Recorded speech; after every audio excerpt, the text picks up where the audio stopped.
নমস্কার, শুভ সকাল সবাইকে স্বাগত জানিয়ে শুরু করছি আজকের নতুন ব্লগ। আশা করছি আপনারা যে যেখানে আছেন ভালো আছেন, সুস্থ আছেন। তো কালকে রাত্রে তো আমরা অনেকটা রাত জেগে জেগেই চন্দ্রগ্রহণ দেখেছি। ঘরে এসেছি, আবার বাইরে গেছি, আবার ঘরে এসেছি। তো দেখতে দেখতে অনেকটা লেট হয়ে গেছে, তারপর ঘুমোতে ঘুমোতেও লেট হয়েছে, আর আজকে উঠতেও অনেক লেট হয়ে গেছে। তো আজকে উঠেছি কখন, প্রায় 11টার দিকে উঠেছি, আর এখন 12টা বাজে। কোনো তাও কাজে- বাবার ফোন পে, তাই না? হ্যাঁ, বাবার ফোন পে। দিব্যুরাও ফোন দিয়েছিল। তো আজকে দিব্যুর জন্মদিন আছে। তো তিথি অনুসারে আজকে দিব্যুর জন্মদিন। এমনিতে দিব্যুর জন্মদিন হয় 22 সেপ্টেম্বর, মানে তারিখ অনুসারে 1 বছর পূর্ণ হয়, কিন্তু তিথি অনুসারে আজকে জন্মদিন। তো দিব্যুর জন্মদিন করবে না, শুধু আমাকে আর দিদিকে যেতে বলেছেন। তো আমি আর দিদি যাব সন্ধ্যা সন্ধ্যা নাগাদ। আর বাবাও ফোন দিয়েছিল, বাবা হসপিটালে গিয়েছে ডাক্তার দেখানোর জন্য, সেখানে যে বসে আছে। তো ডাক্তার দেখাবে, তার আগে আমাদেরকে একটু ফোন দিয়েছে এমনি আর কি, যে কাজ করছে তো আমাদের ওয়ালে, তো সেইখানে সেটা জানার জন্য আর কি ফোন দিয়েছে। তো এখন তো প্রায় 12টা বেজে গেছে, না না 12টা বাজার একটু কম আছে, কম আছে। কম আছে। তো এখন যাব, যে আমি কাজ শুরু করে দেবো। খাওয়া দাওয়া আমার করা শেষ। এখন যাব, যে ঘর ঝাড়টানো দিয়ে শুরু করব। তারপর আজকে তাড়াতাড়ি পড়াতে যাব, ওই যে বিকালে দিব্যুদের বাসায় যাব। তো অন্যান্য দিন 3টে থেকে পড়ানো শুরু করি, আজকে ইচ্ছে আছে 2টো থেকে পড়ানো শুরু করব। তারপর তাড়াতাড়ি ফিরে এসে দিব্যুদের বাসায় বুকে যাব। গিফট কি দিবি? হ্যাঁ, দিব্যুকে যেহেতু আজকে সকালে মাতাজি বলেছে, তাই দিব্যুর জন্য এখন আমাদের গিফট কেনা হয়নি, আর কি কিনবো এখনো জানি না। প্রথমত মাতাজি বলতে চাইছিল না, তাই হ্যাঁ, না? মাতাজি আমাকে বলতে চাচ্ছিল না, কারণ অনুষ্ঠান করবে না। পরে আমি জিজ্ঞেস করছি কেন মাতাজি আজকে আপনাদের বাসায় যাব। পরে মাতাজি বললো, পরে বলছে আচ্ছা যাব। এখন দেখা যাক, যদি গিফট কিনে নিয়ে যেতে পারি তো কিনে নিয়ে যাব, আর না নিয়ে যেতে পারলে পরে যদি কিনে আগে দিতে যদি হবে। জানতাম তাহলে হয়তো ওর জন্য একটা কোনো কিছু ড্রেস টেস কিনতাম, মানে শার্ট প্যান্ট, এগুলোই তো ছেলে মানুষ যেহেতু। তো দেখা যাক বিকেল পর্যন্ত, কারণ আজকে মার্কেটে যাওয়া হয়নি। তো মার্কেটে যদি যেতে পারি, আমি তো যেতে পারবো না, তো তাহলে কেনা হবে কিছু একটা। তো এখন যাই, যে কাজ দাজ করি। এইদিকে দিদি শুয়ে শুয়ে কাপড় কাটছে, কি সুখের জীবন না। আরে না, জায়গা নাই, কি করবো? এখানে বসতে পারি না, ওখানে বসতে পারি না, তো আমাকে শুয়েই পড়তে হবে, বাধ্য হয়ে, কিছু করার নেই। যাই হোক, একটা পাজামা বানাবো। এখন আমার জামা বানানো হয়ে গেছে, আর কিছু এখন পাচ্ছি না বানানোর মতো, সেই জন্য একটা পাজামার কাপড় কাটছি। উঠতে পারছি আর না। একেবারে শুয়ে বসে ওর জন্য একটা রুম লাগবে, ঠিক না? ও বলে বুটিক দিবে, বুটিকের জন্য তো 2টা রুম লাগবে না? আমি বুটিক চাঙ্গি উঠাই দেবো, কেন জানেন তো? এখন 2টা জামা সেলাই করতে কালকে আমার দম বেরিয়ে গেছে। তো বুটিক মানে ঘর থেকে টাকা নিয়ে বুটিকের ভাড়া দিতে হবে। আর এই যে এটা হলো একটা বেবি পিঙ্ক কালারের কাপড়। এই এটা দিয়ে আমি কলি সিস্টেমের পাজামা বানাবো। কি বানাবি? কলি সিস্টেমের পাজামা, হঠাৎ করে আমার ইচ্ছে করলো একটু পাজামা কলি সিস্টেম বানাতে। দেখি অনেক ঘের হবে, ভালো লাগবে বেশ। ও, ভালো লাগবে বেশ। হ্যাঁ। তো এই যে কাটুক, তারপর দেখা যাক কিভাবে বানায়। বানানো শেষ হলে আপনাদের সাথে শেয়ার করবো। যদি আজকে মনে হচ্ছে না হবে, কারণ আজকে বিকেলে আমাদের দিব্যুদের বাসায় যাওয়া আছে, ঠিক না? হ্যাঁ। তো তুই কাট। চেষ্টা করবো বিকেলের আগে শেষ করার। এখন কতটুকু কি করতে পারবো আমি জানি না, তো হোপ ফর দ্য বেস্ট। হুম। তো আমি স্নান করে নিয়েছি, আর সব কাজ তাড়াতাড়ি করার চেষ্টা করছি, কেননা বলেছি যে 2টো বাজে পড়াতে যাব। আর দিদিদের ঘর থেকে ফুল নিয়ে এসেছি, অনেক ফুল এনেছি। এই যে জবা ফুল এনেছি বেশি, দেখি। চন্দন জবা আর কি লাল জবা। আর এখানে কি জানি ই ফুলও আছে, কি বেশ, ওই যে কৃষ্ণচূড়া না, ঠিক এটা রাধা চূড়া আর জানি কি চূড়া বলে। তো সেগুলো আছে। এনেছি। এখন এগুলো এবার দিয়ে তাড়াতাড়ি পুজো দিয়ে নে। হ্যাঁ, পুজো দিয়ে রেডি হয়ে আমাকে পড়াতে চলে যেতে হবে। হ্যাঁ। 2টা 7 এখন বেজে গেছে। আমি ভেবেছিলাম তাড়াতাড়ি যাব, 2টার আগে চলে যাব, কিন্তু যেতেই পারছি না। তো এখন আমি রেডি হয়ে গেছি, বেরিয়ে যাব। আর রেডি হয়ে দেখি বাইরে কি পরিমাণ মানে অন্ধকার হয়ে যাচ্ছে, মনে হচ্ছে একটু পরেই বৃষ্টি আসবে। তো বৃষ্টি আসার আগে আমি চলে যাই। এই যে বাইরে কেমন অন্ধকার অন্ধকার, বাতাসও শুরু হয়ে যাচ্ছে। তো বাতাস শুরু হওয়ার আগে আমি চলে যাই। আর দিদি এই যে এখানে বসে বসে যে জামাটা, মানে জামাটা না পাজামাটা কেটেছে, সেটা সেলাই করছে। আজকেই শেষ হবে একটা নাকি? তো সেলাই করতে থাক, আমি এখন চলে যাই। টাটা। 6টা 29 এখন বাজে। তো আমি পড়িয়ে চলে এসেছি, অনেকক্ষণ হয়েছে। মানে আজকে তো আমি তাড়াতাড়ি গিয়েছি, বৃষ্টিতে ভিজেছি।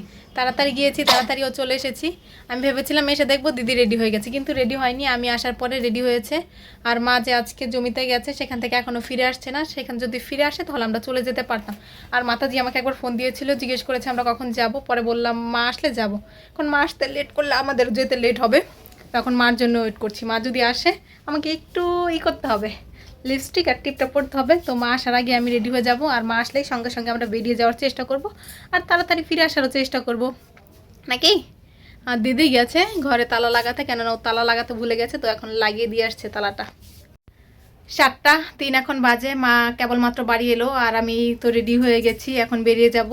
যদিও তেমন কোনো অনুষ্ঠান নেই, খুব ছোটখাটো অনুষ্ঠান করা হবে। ছোটখাটো অনুষ্ঠান না, ছোটখাটো কিছুই হবে না, শুধু আমরা দুজন আর ওদের ঘরের মানুষ।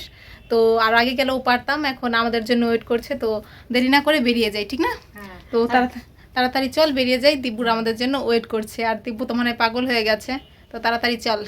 চলে এসেছি বিওফের ভেতরে, আর ওই যে বিওফ মিউজিয়াম দেখা যাচ্ছে। একদিন তো দিনের বেলা আপনাদের সাথে শেয়ার করেছি, রাতের বেলায় শেয়ার করলাম, কাছ থেকে দেখালে আরও বেশি সুন্দর লাগতো। এই একটা আইসক্রিম এনেছি, এটা এখন লুকিয়ে রাখবো, দিব্যুকে দেবো না, দিব্যুর জন্য কোনো গিফট আনিনি, তবে চকলেট ফকলেট এনেছি, এগুলোইও খাবে। এরপর আমরা পরে কখনো পরে আর কি গিফট দেবো। চলে এসেছি বাড়িতে।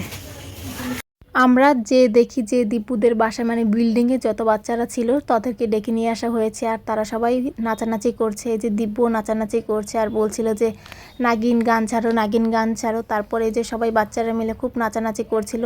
আসলে জন্মদিনে কোনো অনুষ্ঠান করা হোক আর না করা হোক, যদি কোনো বাচ্চারাদের ডেকে নিয়ে আসা হয়, বাচ্চারা নিজেরা খুব মজা করে। আর এই যে সবাই নাগিন ডান্স স্টেপে নাচছিল, আর দিব্যু সবাইকে বলছিল যে এমন করো এমন করো। আর এখনও দিব্যুর জন্মদিনের কেকটা আসেনি, তাই সবাই মিলে নাচানাচি করছে। যদি কেকটা চলে আসে তাহলে মানে কেটে ফেলতো। আর এই যে কেক চলে আসার পরে দিব্যুকে সাজানো হচ্ছে। তো দিব্যু খুবই মনোযোগ সহকারে মানে এমন স্টিল হয়ে দাঁড়িয়ে আছে যে ওকে না জানি কী করছে, আর খুব সুন্দরভাবে ও সাজছিল। তারপর কেক কাটার টাইম হয়ে গেছে, আর এখানে সব বাচ্চারা বসে রয়েছে, আর দিব্যু কেমন করে হেসে রয়েছে। আর ওকে যখনই বলা হচ্ছে দিব্যু একটু হাসো, একটু শব্দ করছে, মানে শব্দ করে করে হাসছে। তারপর এখানে দিব্যুকে আশীর্বাদ করার জন্য সব কিছু রেডি করা হচ্ছে। যেহেতু আজকে দিব্যুর জন্মদিন, তাই ওকে একটু আশীর্বাদ করেই ওর জন্মদিনের কেক কাটিংটা শুরু হবে। আর বাচ্চারা তো পাগল হয়ে গেছে, কখন কেক কাটিং হবে, কখন কেক খাবে, মানে বাচ্চারা তো একটু পাগল হবেই। তারপরে এই যে ঠাকুরকে একটু আরতি দেখিয়ে দিব্যুকে আরতি দেখানো হবে। আর এখানে দিব্যুর জন্মদিনের উপলক্ষে হালকা একটু সাজানো হয়েছে, যদিও বেশি বড় করে অনুষ্ঠান করা হয়নি, তার জন্য হালকা করে সাজানো হয়েছে। প্রথমে একটা পূজারি প্রভু দিব্যুকে আশীর্বাদ করে, তারপর বাকি যে যে ছিল মানে বড়রা ছিল সবাই দিব্যুকে আশীর্বাদ করেছে। দিব্যুর মা করেছে, বাবা করেছে, দিব্যুর মাসি এসেছে, মাসি করেছে, দিদা এসেছে, সবাই আশীর্বাদ করেছে।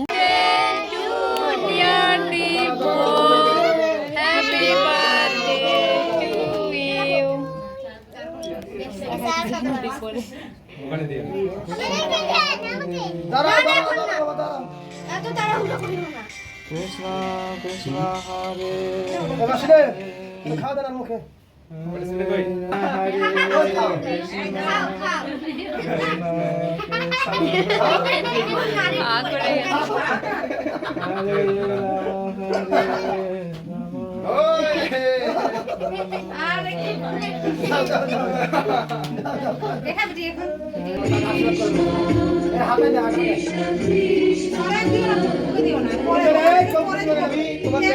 দিব্যু আগে বলেছে ও সবার গালে কেক মেখে দিবে, তাই এখানে আমার আর দিদির গালে কেক মেখে দিয়েছে। যখনও কেক মেখে দিয়েছে তারপরও লজ্জা পেয়ে গেছিলো। এখানে আমরা খেতে বসে গেছি। এখানে লুচি, ডাল, বুটের ডাল, সাথে শশাও দিয়েছিল, সেটা একটু পরে দিয়েছে। তার আগে আমরা খাওয়া শুরু করেছিলাম। শশাটা এত ভালো লেগেছে, মানে সালাদ আকারে বানিয়েছে। আর কেক তো দারুণ ছিল, ওই যে শশা দিচ্ছে। 10:13 এখন বাজে, আমরা খাওয়া দাওয়া করে মানে আমি আর বোনাই যাচ্ছি এখন বাড়ি হেঁটে হেঁটে। একটু ভয় ভয়ও লাগছে, কিন্তু এখানে কোনো কিছু হবে না, কোনো ঝামেলা হবে না। হচ্ছে ভূতের ভয়। আমরা খেয়ে জল না খেয়ে চলে এসেছি। হ্যাঁ, মনেই ছিল না খেয়ে। আমিও খাইনি, ও দিদিও খাইনি, আমিও খাইনি। রাতের অর্ডিন্যান্স দিন রাত 24 ঘন্টাই সুন্দর। হ্যাঁ, এই রাস্তাটা হেঁটে যেতেও বেশ ভালো লাগে, তো তাই আমরা হেঁটে যাচ্ছি। হ্যাঁ, হেঁটেই যাচ্ছি। আর কয়েকজন আছে আসবে, আমরা তাদের জন্য ওয়েট করিনি, হেঁটে যাওয়ার জন্য আমরা চলে এসেছি। এই যে এখানে লাইট ছিল। তো এই যে আমাদেরকে আসার পথে একটা কার্ড দিয়েছিল, ভেবেছিলাম এটা ভালো করে দেখাবো, কিন্তু ঘরে যে দর্শনার্থী কার্ড। এই যে হ্যাঁ, আমরা এখন যাওয়ার সময় আবার জমা দিয়ে যেতে হবে। ঘরে যখন ছিলাম তখন খেয়াল ছিল না, আর দিব্যুর সাথে এটা হাতে বের করে নিয়েছি। যাওয়ার সময় জমা দিয়ে তারপরে গেট থেকে বেরোতে হবে। তো এখন তাড়াতাড়ি করে যাই, অলরেডি 10টার উপরে বেজে গেছে। পরে ওইদিকে ফোন করছে বারবার, মা ভয় পাচ্ছে। আমার মা এমনিতেও একটু ভয় পায় বেশি। তো আমরা লাস্ট এসেছিলাম মানে ওই যে কনসার্ট এসেছিলাম তখন, তাই না? জানুয়ারির 2 তারিখে। আর আজকে লাস্ট, মানে দিনের বেলায় তো প্রায়শই আসা হয়, কিন্তু রাতের বেলায় আর কি আসা হয় কম। এই অনেকদিন পর আবার এলাম, 9 মাস, তাই না? মানে এখানে মনে হয় 10টা বাজে গেট বন্ধ করে দেয়, আমাদের 10টার উপর বেজে গেছে। তো এখন যেয়ে দেখি, তো অবশ্যই তো বেরোতে দিবে, সমস্যা নেই। তো ওই লিখে এসছি, তাই না? এন্ট্রি করে এসছি, এন্ট্রি করে এসছি। তো এখন যাই। 10:40 এখন বাজে। এই সবে মাত্র আমরা ঘরে ঢুকেছি, মানে আমরা যখন এসে পৌঁছিয়েছি আমাদের গেটের সামনে, তো ওইখানে দাঁড়িয়েছি গেট খোলার জন্য। তখন দেখি আমাদের ঘরের পাশেই যে খাম্বাটা আছে, মানে কারেন্টের পিলারটা আছে, সেখানে একটা ট্রান্সমিটার আছে, সেখানে আগুন জ্বলছে। তো আস্তে আস্তে আগুনটা বাড়ছে। তো এখন ডাকাডাকি করতে এলাকার পুরো লোক জড়ো হয়ে গেছে। এখন আমার মাও চলে গিয়ে এখানে দাঁড়িয়ে আছে। তো যাদের বাড়ির কাছে, মানে যাদের ঘরের একদম পাশে, তারা পল্লী বিদ্যুৎকে ফোন দিয়েছে। পল্লী বিদ্যুতের লোকেরও কোনো মাথা ব্যথা নেই, ওনারা বলে আগে একবার এসে দেখে গেছে, বলেছে যে কোনো প্রবলেম হবে না। তো এখন দেখা যাক কী হয়। সবাই তো টেনশন করছে কখন কি হয়ে যেতে পারে, যে কোনো সময় দুর্ঘটনা ঘটতেও পারে। তো আমার মা তো ওইখানে দাঁড়িয়ে আছে, আমার মা প্রচুর ভয় পায়। আমার মা তো আজকে সারা রাত ঘুমাবে না, কেননা এর জন্য সারা রাত জেগে জেগে একটু পরে দেখবে কত দূর কী হলো না হলো। আর হয়তো বা ওইখানে কেউ একটা পিচ্ছি, মানে পাশের বাসা থেকে পিচ্ছি কাপড় ফেলেছে, সেটাই পুড়ছে। তো এখন দেখা যাক কী হয়। আগে আমি এখন যাব ফ্রেশ ট্রেশ হয়ে নিবার, প্রচুর গরম লাগছে। এতক্ষণ বাইরে মানে চলে এসেছি, প্রায় 15-10 মিনিট হয়ে যাবে। তো বাইরে দাঁড়িয়ে দাঁড়িয়ে দেখছি। আর কালকে সকালে ভালো করে দেখিয়ে দেবো কোথায় কি, মানে কোন খাম্বাটায় হয়েছে, মানে পিলারটা তো হয়েছে। তো এখন আগে চেঞ্জ করে নেই। 11:26 এখন বাজে। স্কিন কেয়ার করে নিয়েছি, আর দিদি এখানে মশারি টাঙিয়ে মশারির ভেতরে ঢুকেও গেছে। এখন দিদি শুয়ে পড়বে, আমিও শুয়ে পড়বো। তো মানে দিব্যুদের বাসা থেকে এসে একটু ভাত খেয়েছি, কেননা লুচি খেয়েছি। তো লুচি খেলে মানে এই কেমন জানি একটা খিদে খিদে থেকে যায়। তো হালকা একটু ভাত খেয়েছি যাতে পেটটা ভরা ভরা লাগে আর কি। আর কয়েকজন তো ওই যে এখানে আমাদের এই পিলারের যে সমস্যা হলো, তার জন্য 2 জন পল্লী বিদ্যুতের অফিসে গিয়েছে, যে মানে ভিডিও করে নিয়ে গেছে, ভিডিও দেখিয়েছে। ওনারা বলেছে আজকে রাত্রে তেমন কোনো প্রবলেম হবে না, তো কালকে দিনে আসবে, এসে যা যা প্রবলেম সব ঠিক করে দিয়ে যাবে। আর এখন হেভি গরম লাগছে। আজকে কি ফ্যান ছাড়বি না? হালকা করে ছেড়ে দে, আমার কাঁথা নেই তো, তাই আমার শুতে কষ্ট। তো এখন ফ্যান ছাড়বো আর শুয়ে থাকবো। আর ভালো লাগছে না তেমন একটা। আর এখন শুয়ে থাকবো। তো ভিডিওটা আজকে এখানেই শেষ করছি। যদি কিছু ভালো লাগে লাইক কমেন্ট শেয়ার করবেন। দেখা হচ্ছে পরবর্তী কোনো ভিডিওতে। ততক্ষণ পর্যন্ত ভালো থাকবেন, সুস্থ থাকবেন। আর সবাই দিব্যর জন্য অনেক অনেক প্রার্থনা করবেন যাতে ও খুব ভালো থাকে, সুস্থ থাকে না। তো আমি কিভাবে দেখতে দেখতে ওর সময় হ্যাঁ চলে 4 গেল, বছর হয়ে গেল। ও আমাদের বাড়িতে যখন ছিল তখন হয়েছে। কত ছোট দেখেছি। এত ছোট ও ছিল না, আরো বড় ছিল।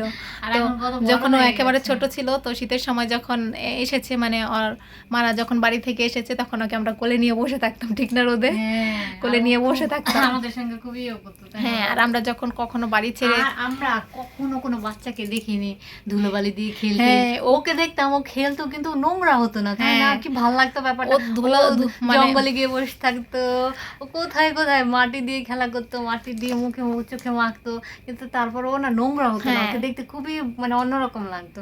তো আমরা যখন বাড়িতে থাকতাম না, তখন আমাদের ঘরের সামনে এসে বসে থাকতো, পা মেলে দিয়ে আমাদের ডাকতো। ছোটবেলার ওর কিছু কিছু ভিডিও দেখলে এত ভালো লাগে। হ্যাঁ, আমরা রেখে দিয়েছি। দুষ্টুটা এখন বড় হয়ে যাচ্ছে। হ্যাঁ, আস্তে আস্তে 4 বছর হয়ে গেল। হ্যাঁ, কয়দিন দেখতে পরে দেখতে। তখন আর আমাদেরকে চিনবে না, কেন বলুন তো? ছেলে মানুষ তো একটু লজ্জা পায় বেশি। হ্যাঁ, বড় মেয়ে হয়ে হলে তাও আসতো, তাই না? হ্যাঁ, এখন আসে, অবশ্য মাঝে মধ্যেই আসে। তো এখন শুয়ে থাকি। Tata, bye, good night. Bye, আবার যেন দেখা পাই। টাটা।